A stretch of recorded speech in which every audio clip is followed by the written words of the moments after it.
महाभारत हजारों दलों का सुवर्ण कमल है और भगवत गीता इस कमल का पराग है। श्री कृष्ण कहते हैं, जिस संसार को हम अपना सर्वस्व मानते हैं वह मोह, माया, अहंकार और झूठ से भरा हुआ है। इस सब का त्याग करने के लिए भगवान ने बड़े ही अश्वत्थ वृक्ष का उदाहरण देकर हमें समझाया है। हे अर्जुन, इस संसार को अविनाशी वृक्ष कहा गया है, जो सर्वसाधारण वृक्ष की तरह नहीं है। वह उल्टा वृक्ष है, अधश्च ऊर्ध्वम्, अर्थात जिसकी जड़ें ऊपर की ओर है और शाखाएं नीचे की ओर है। हे प्रभु, उल्टा वृक्ष?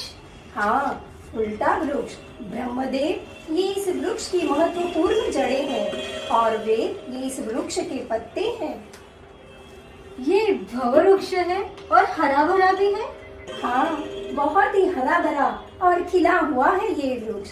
जिस तरह आसमान में गरजती बिजली पलके झपकते ही दिखाई नहीं देती, उसी तरह ये संसार रूपी वृक्ष भी क्षणभंगुर हो जाता है। इसीलिए इसे अश्वत्थ अर्थात पीपल का वृक्ष कहा जाता है। ये वृक्ष क्षणभंगुर हो जाता है तो दिखाई कैसे देता है? इस संसार रूपी वृक्ष के वास्तविक स्वरूप का अनुभव इस जगत में नहीं किया जा सकता है, क्योंकि न तो इसका आदि है और ना ही कोई अंत है और ना ही कोई आधार है। नान्तो न चार्दी न च सम प्रतिष्ठा। हे माधव, फिर इस वृक्ष को काटा कैसे जा सकता है? हे पार्थ, सुनो। असंग शस्त्रेण दृढ़ेन चित्वा, अर्थात अहंकार, प्रेम, वासना, दृढ़ता से स्थित इस वृक्ष को वैराग्य रूपी हथियार के द्वारा ही काटा जा सकता है। हे केशव, जीवात्मा के स्वरूप होते कैसे है? ममैवांशो जीवलोके जीवभूत सनातनः। हे अर्जुन, इस संसार में प्रत्येक शरीर में स्थित जीवात्मा मेरा ही सनातन अंश है, जो कि मन सहित 6 इंद्रियों के द्वारा कार्य करता है। मूर्ख मनुष्य कभी भी इस प्रक्रिया को नहीं देख पाते हैं। केवल वही मनुष्य देख सकते हैं जिनकी आंखें ज्ञान के प्रकाश से प्रकाशित हो गई हो। हे महाबाहो, मेरा तेजस्वी रूप किस प्रकार का है, सुनो। यदादित्य गतम तेजो जगत भास्यतेखिलम्, तत् यच्चंद्रमसि यच्चाग्नो तत्तेजो विद्धि मामकम्। हे प्रभु, जो प्रकाश सूर्य में स्थित है, जिससे समस्त संसार प्रकाशित हो जाता है, जो प्रकाश चंद्रमा में स्थित है और जो प्रकाश अग्नि में स्थित है, वो आप ही से उत्पन्न हुए हैं। हाँ, बिल्कुल उचित कहा अर्जुन।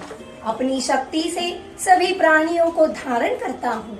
मैं ही चंद्रमा के रूप से वनस्पतियों में जीवन रस बनकर सभी प्राणियों का पोषण करता हूँ, और मैं ही पाचन अग्नि के रूप से स्थिर सभी जीवात्मा में स्थिर रहता हूँ और अन्नों को भी बचाता हूँ। हे पार्थ, इस संसार में 2 प्रकार के जीव होते हैं, एक नाशवान, दूसरा अविनाशी। इन दोनों के अतिरिक्त और एक श्रेष्ठ पुरुष है, जिसे परमेश्वर कहा गया है। मैं ही क्षर और अक्षर दोनों से परे स्थित सर्वोत्तम हूँ। इसीलिए इस संसार में तथा वेदों में पुरुषोत्तम रूप से विख्यात हूँ। हे जनार्दन, आप ही पुरुषोत्तम हो। हे धनंजय, जो मनुष्य इस प्रकार मुझको संशय रहित होकर भगवान के रूप से जानता है, वही मेरी भक्ति करता है। हे निष्पाप अर्जुन, मेरे द्वारा इस प्रकार शास्त्रों का अति गोपनीय रहस्य कहा गया है। हे भरतवंशी अर्जुन, जो मनुष्य इस रहस्य को, इस ज्ञान को समझे, वह मनुष्य कृतार्थ हो जाता है। श्री हरि, आपकी लीला अपरंपार है।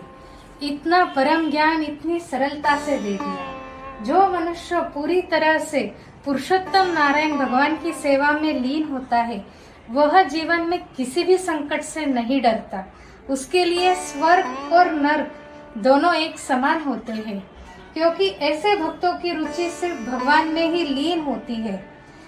हे नारायण, आपको सत सत नमन है।